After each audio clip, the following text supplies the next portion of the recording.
Tumayo po ang lahat at tayo'y makiisa sa Eukaristikong pagdiriwang na pamumunuan ng ating Kura Paroko, Reverendo Padre Douglas D. Badong.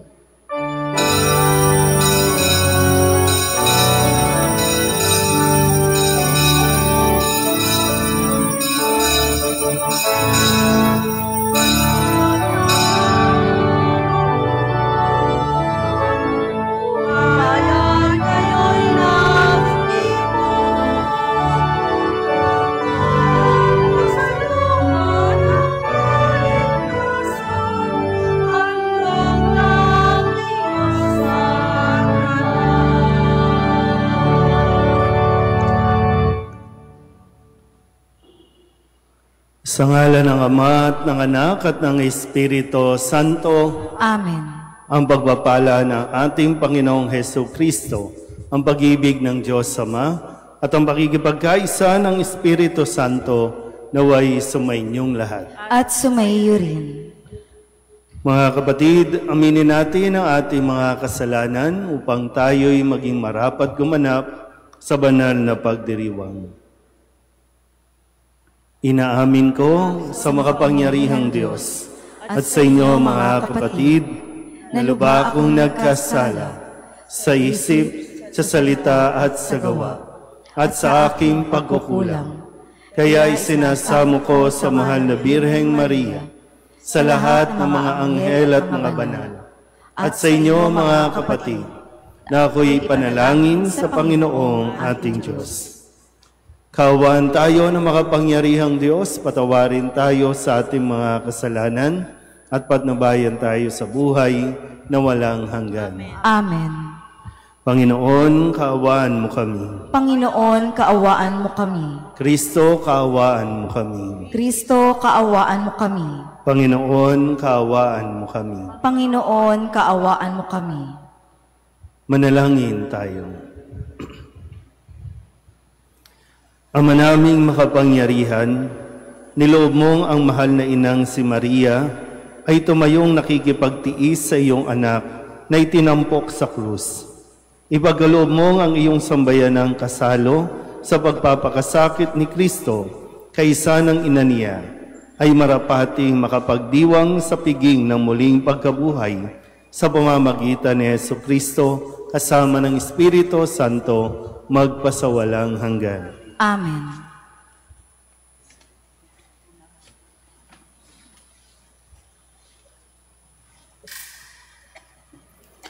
Pagbasa mula sa sulat ng mga Hebreo.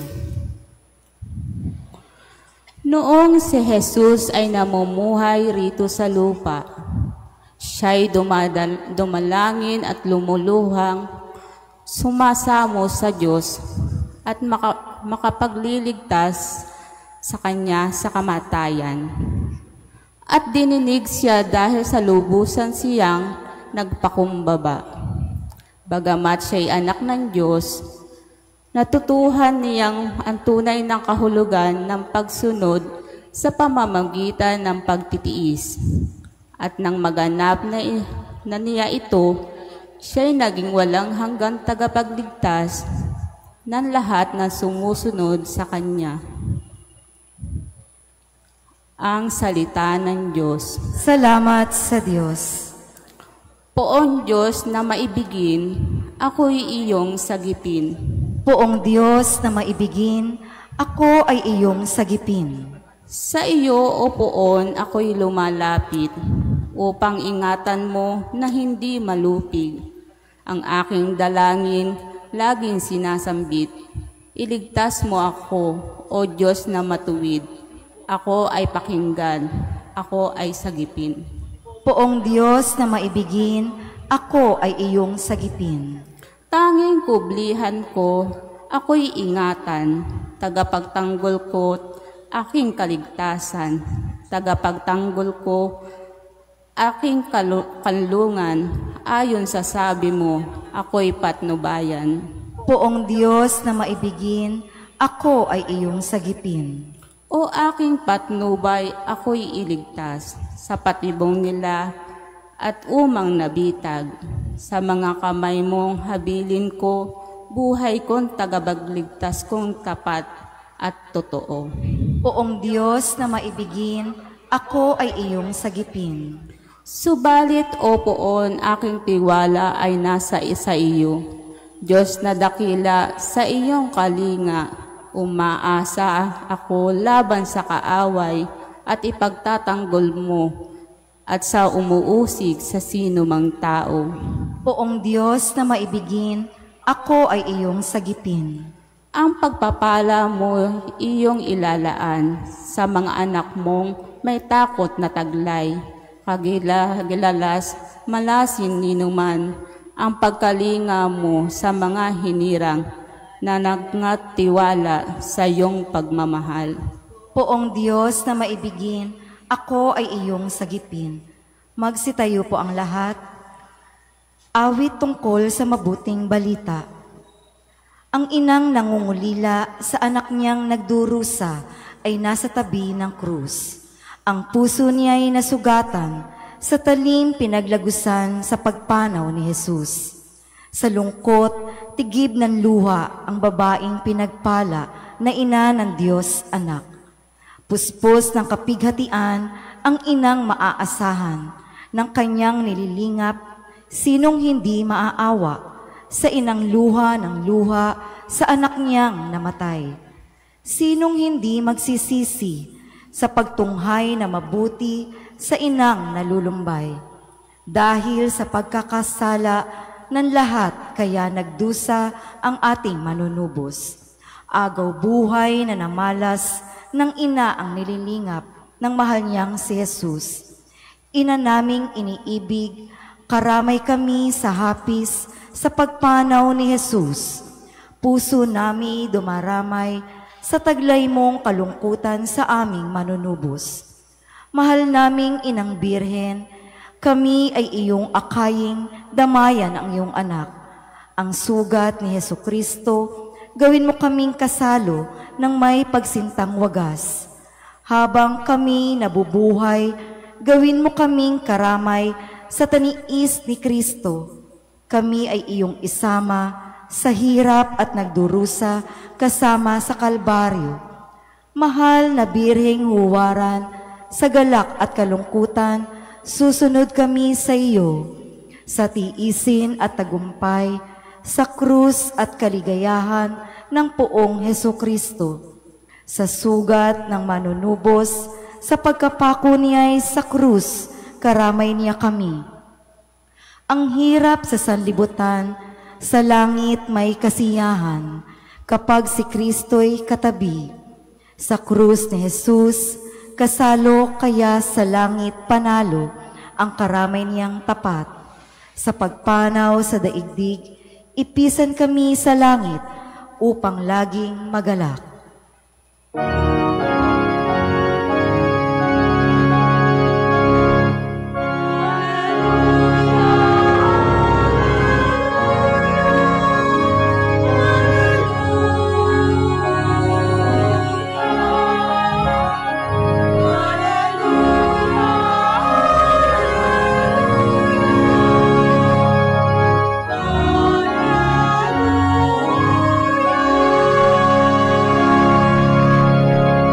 Magalak ka, Ina ng Diyos, sa tabi ng krus ni Jesus, ikaw ay martir na lubos.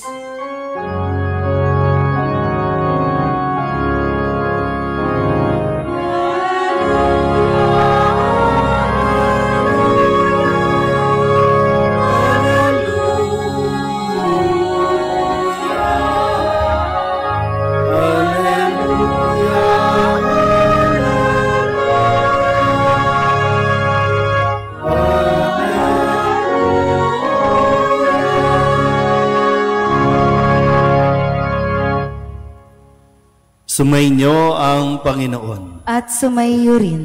Ang mabuting balita ng Panginoon ayon kay San Juan. Papuri sa iyo, Panginoon. Noong panahong iyon, nakatayo sa tabi ng krus ni Jesus ang kanyang ina at ang kapatid na babae nitong si Maria na asawa ni Cleopas. Naroon din si Maria Magdalena. Nang makita ni Jesus ang kanyang ina at ang minamahal niyang alagad sa tabi nito, kanyang sinabi, "Ginang, narito ang iyong anak." At sinabi sa alagad, "Narito ang iyong ina." Mula noon, siya'y pinatira ng alagad na ito sa kanyang bahay.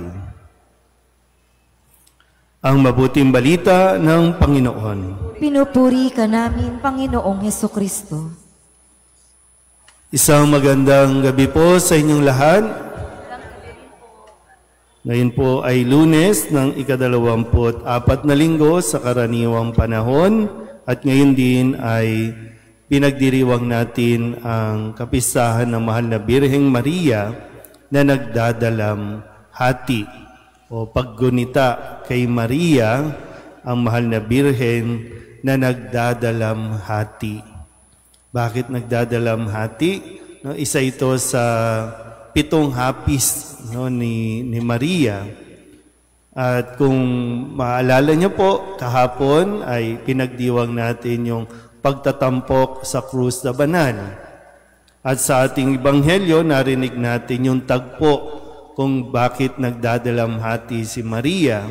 Siya ay nasa paanan ng krus kung saan ipinako ang kanyang anak na nag-aagaw buhay na. Nung nakikita niya yung kanyang anak na talagang sugatan at hirap na hirap, at gustuhin man niya, ang tanging nagagawa ni Maria ay mahapis o magdalamhati o kaya naman umiyak. Gustuhin man niyang magwala, pero malinaw din sa kanya na ito ay plano ng Diyos na kailangan niyang tiisin, kailangan niyang indain.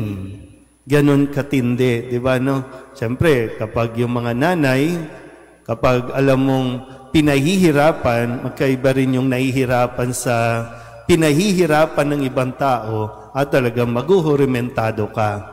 Talagang magwawala ka. Susugurin mo ang sinumang nagpapahirap sa iyong anak. Pero yung pagdadalamhati ni Maria, kasabay dyan yung pagsunod sa plano ng Diyos. Pwede niyang tanggalin yung pako sa paa ni Kristo, pwede niyang buwagin yung pinagpapatungan ng krus, pero siya ay tahimik na nagdadalamhati. Nakukuha niyo po yung pagdadalamhati na nandoon pa rin yung pagtitiwala sa Diyos. Napakahirap noon para sa kanya. Napakasakit noon para kay Maria, pero hindi niya sinaklawan o kaya naman hindi niya nilabag o pinakialaman kung ano ang plano ng Diyos. Kasi lagi din sinasabi ni Kristo na lahat ng ito ay kailangan mangyari. Dapat mangyari. So gustuhin man ni Maria bilang isang ina na kunin yung paghihirap ni Kristo, pero hindi eh. Kasi yung sa kanya, yung pagdadalamhati niya, yun ang kanyang krus. Yung si Kristo, ang kanyang anak, yung matapos niya ang kanyang paghihirap sa krus. Kaya hinay-hinay lang din tayo, no? Mga nanay, minsan talagang ayaw ninyong mahirapan ang inyong anak. Tama ba? Yung pag sinasabi ninyong, kung pwede nga lang, ako na lang ang magkasakit. Di ba, no? Pero sa ganito, no? Kung pagninilayan lang natin, hayaan mong maranasan ng iyong anak yung paghihirap para matuto. Kasi kung ikaw ang aako, isang araw, pag ikaw nawala, hindi yan mabubuhay. Hayaan mo madapa, hayaan mong tumayo, pero nandiyan ka sa tabi. Patuloy kang gagabay, patuloy kang aalalay. Kung magkamali siya, nandiyan ka pa rin. Yung pagdadalamhati mo, andyan yan. Pero yung magtiwala pa rin sa Diyos.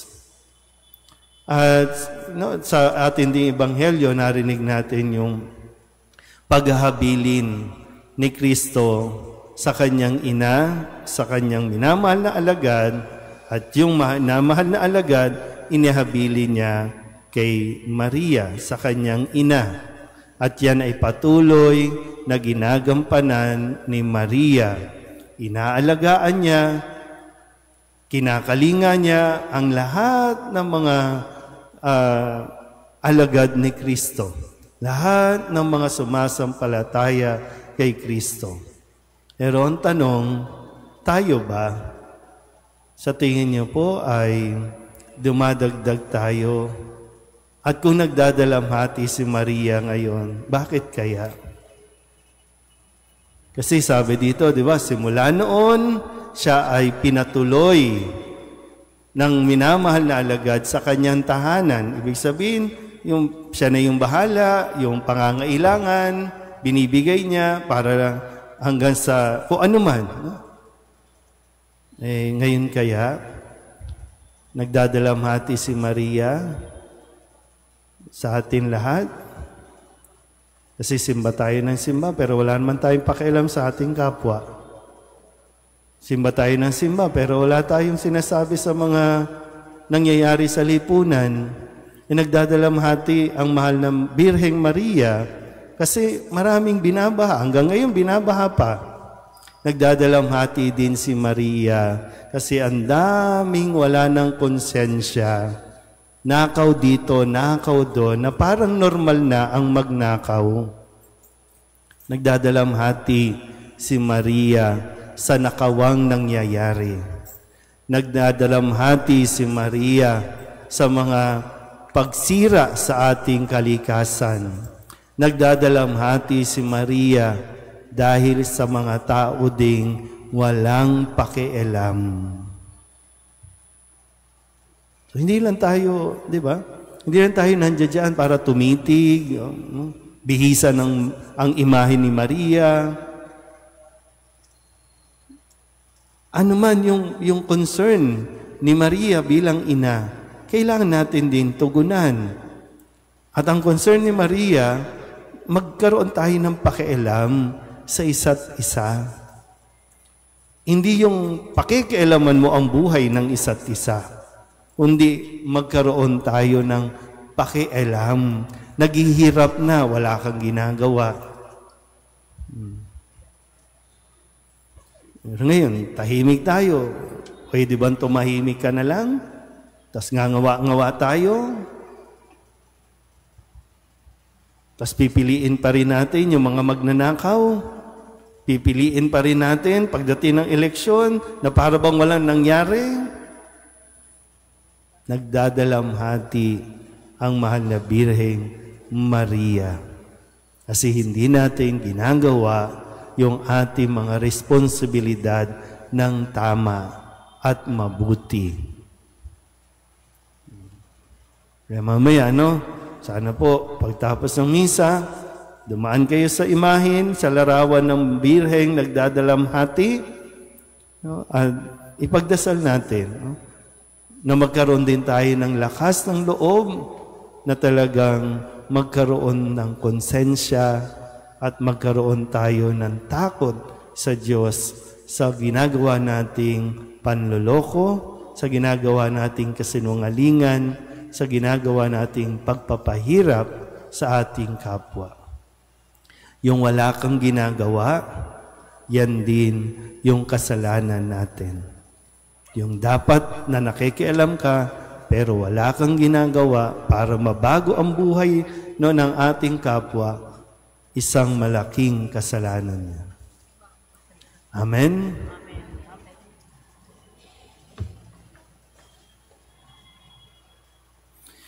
Kasama ni Maria na nakababatid kung ano ang kahulugan ng pagdurusa, manalangin tayo sa Diyos para sa taong may mabibigat na pinapasan habang sinasabi natin, Panginoon, dinggin mo ang aming panalangin. Panginoon, dinggin mo ang aming panalangin.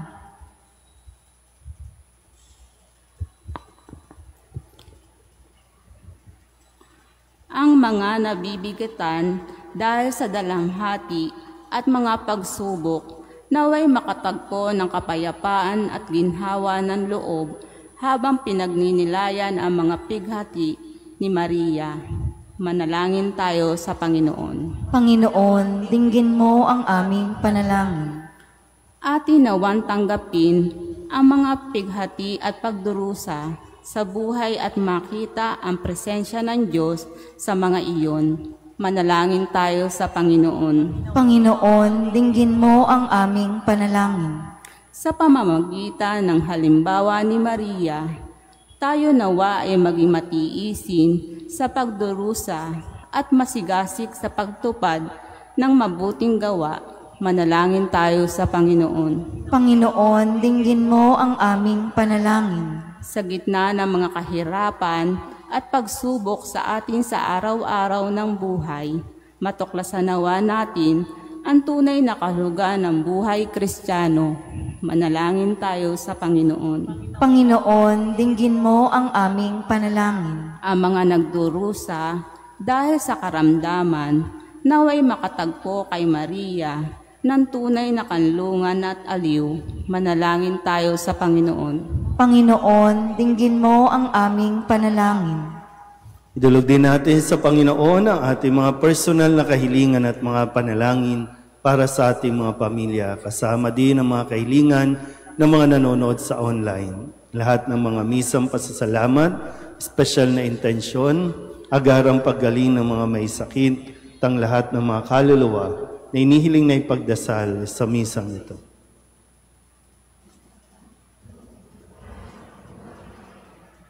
Ang lahat ng ito inihiling namin sa ngalan ni Kristong aming Panginoon. Amen.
Manalangin kayo mga kabatid upang paghahain natin ay kalugdan ng Diyos amang makapangyarihan. Tanggapin nawa ng Panginoon itong paghahain sa iyong mga kamay, sa kapurihan niya at karangalan, sa ating kapakinabangan at sa buong sambayanan niyang banal. Ama naming lumikha, tanggapin mo ang aming mga panalangin at mga alay para sambahin ang ngalan mo sa aming paghahain ngayong aming ginugunita ang Birheng Mahal, na niloob mong maging ina naming maaasahan sa kanyang pagtayo sa paanan ng krus ni Jesus. Iniluluhog namin ito sa pamamagitan ni Jesucristo kasama ng Espiritu Santo magpasawalang hanggan. Amen. Sumainyo ang Panginoon. At sumaiyo rin. Itaas sa Diyos ang inyong puso at diwa. Itinaas na namin sa Panginoon. Pasalamatan natin ang Panginoong ating Diyos. Marapat na siya ay pasalamatan. Ama naming makapangyarihan, tunay ngang marapat na ikaw ay aming pasalamatan. Ngayong ginugunita ang pagdadalamhati ng Birheng Maria. Bukod mong pinagpala sa babaeng lahat, ang mahal na Birheng totoong mapalad, na iyong piniling maging ina ng iyong anak noong isugo mo siya bilang aming Mesiyas. Sa kapangyarihan ng Espiritong Banal, ang Birheng Maria ay naging inang tunay ng iyong anak na kanyang isinilang, bilang liwanag nitong sanlibutan. Kaya kaysa ng mga anghel na nagsisiawit ng papuri sa iyo, na walang humpay sa kalangitan, kami nagbubunyi sa iyong kadakilaan.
Ama naming banal, ikaw ang bukal ng tanang kabanalan.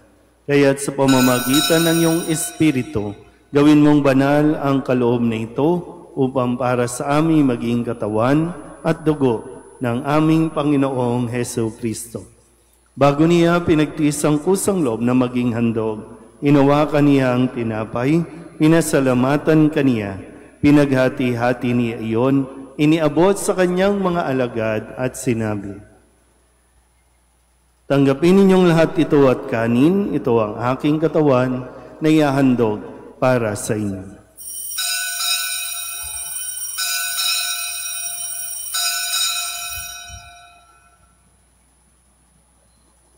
Gayun din naman nang matapos ang hapunan, hinawakan niya ang kalis, muli kaniyang pinasalamatan. Iniabot niya ang kalis sa kanyang mga alagad at sinabi, "Tanggapin ninyong lahat ito at inumin. Ito ang kalis ng aking dugo, ng bago at walang hanggang tipan. Ang aking dugo na ibubuhos para sa inyo at para sa lahat, sa ikapagpapatawad ng mga kasalanan. Gawin ninyo ito sa pag-alaala sa akin."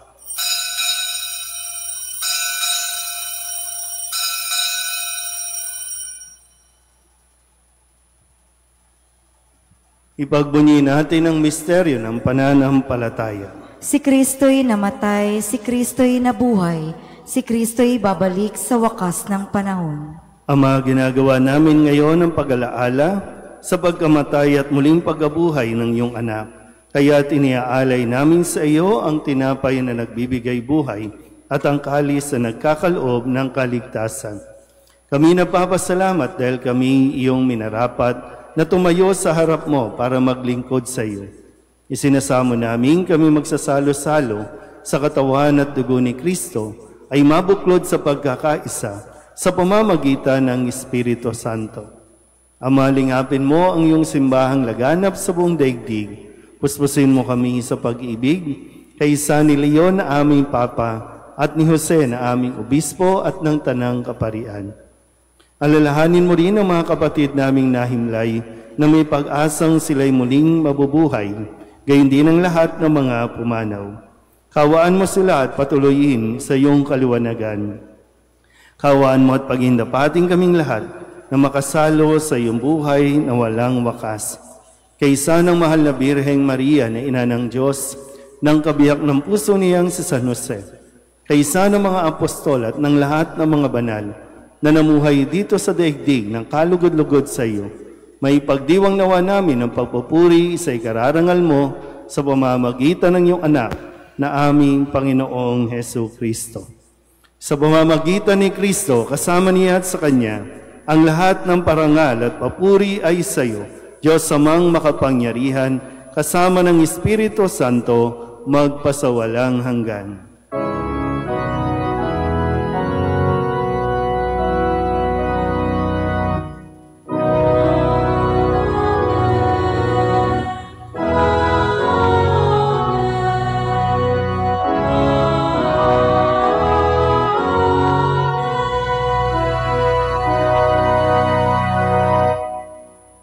Sa tagabili ng mga nakagagaling na utos at turo ni Jesus sa Panginoon natin at Diyos, ipahayag natin ang lakas loob.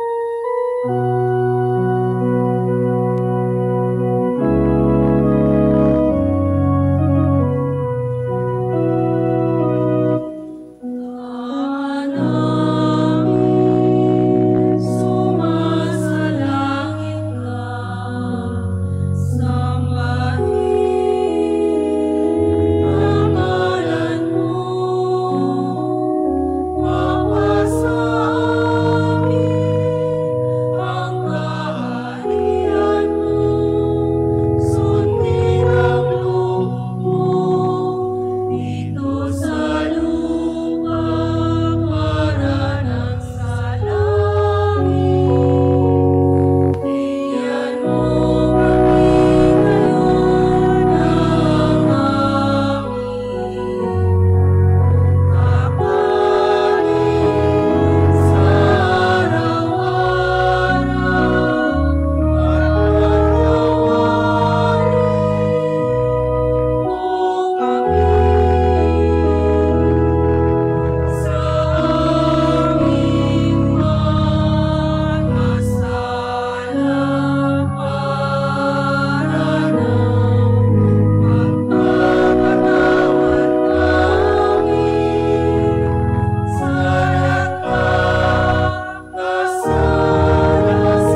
Inihiling namin kami iadya sa lahat ng masama, pagkalooban ng kapayapaan araw-araw, iligtas sa kasalanan at ilayo sa lahat ng kapahamakan, samantalang aming pinananabikan ang dakilang araw ng pagpapahayag ng tagapagligtas naming sa Jesucristo. Sapagkat iyo ang kaharian at ang kapangyarihan at ang kapurihan, magpakailanman. Amen. Panginoong Jesucristo, sinabi mo sa iyong mga apostol, kapayapaan ang iniiwan ko sa inyo, ang aking kapayapaan ang binibigay ko sa inyo. Tunghayan mo ang aming pananampalataya at huwag ang aming mga pagkakasala. Pagkalooban mo kami na kapayapaan at pagkakaisa ayon sa iyong kalooban, kasama ng Espiritu Santo, magpasawalang hanggan. Amen. Ang kapayapaan ng Panginoon ay laging sumainyo. At sumaiyo rin. Magbigayan po tayo ng kapayapaan sa isa't isa.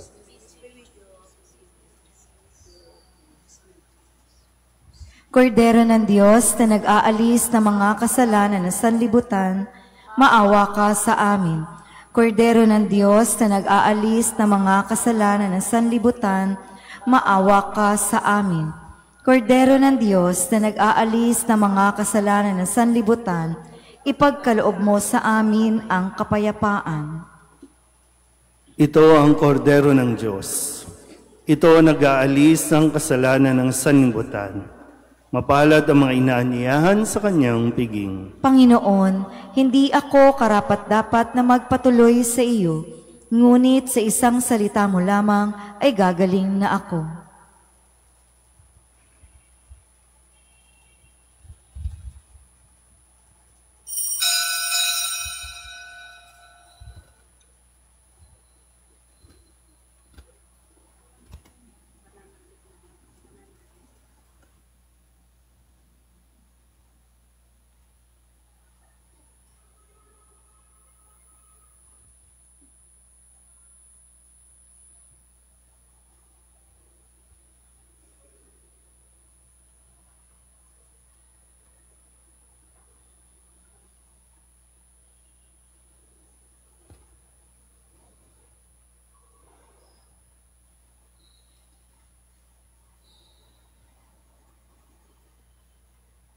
Magsiluhod po ang lahat. Panalangin kay San Jose. Abang tagapangalaga ng tagapagligtas, kabiyak na puso ng mahal na Birheng Maria, sa iyo ipinagkatiwala ng Diyos ang kaisa-isa niyang anak. Sa iyo nagtiwala si Maria. Sa piling mo, si Kristo'y naging tao. Maging ama ka rin sa amin, pinagpalang Jose, at gabayan mo kami sa landas ng buhay. Ihingi mo kami ng biyaya, awa at tapang, at ipagtanggol kami sa lahat ng masama. Amen. Magsitayo na po ang lahat. Manalangin tayo. Ama naming mapagmahal, ngayong napagsaluhan na ang piging na nagligtas sa amin, inihiling naming mga gumugunita sa pakikipagtiis ng mahal na Birhen na aming maituloy ang paghihirap na kailangan pang gawin ni Kristo para sa sambayan ng kanyang katawan. Bilang tagapamagitan, kasama ng Espiritu Santo, magpasawalang hanggan. Amen.